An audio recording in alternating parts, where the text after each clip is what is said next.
Kadeinu, oken kadeinu. Kangainu, oken kangainu. Kangainu. Nanga bobo hikanome. KEIJANU, KEIJANU. Nakilopi in a hoodie. Wanna take you to the movie. At I'm like you lose in the story. Any bang low love story. Alung chom chom kidan ka baby. Anu check kidan ka baby. Cute tit tat amel he oh. Hey ta ta he kadeinu. Kadeinu, oken kadeinu.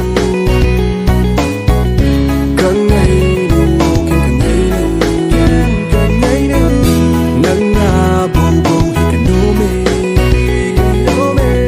KEIJANU, KEIJANU. Kadeinu, oken kadeinu.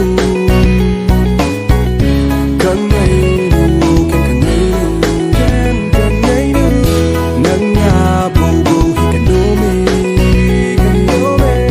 KEIJANU, KEIJANU.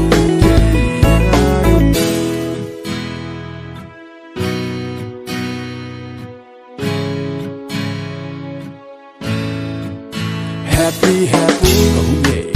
Kahungi na tubalon sa inom na yahong kahi eh. Oh, happy na happy. Nagyal tay honle na chanu hi. Yayadin kahin to me.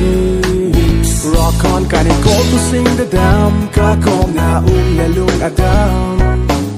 Baby nang low tang pahin ko boring ngiti hitam. Hakang pumiken song tuya chingin ng zong. Sad night nang may cake mo tuni. Mo chim noise in song na hoy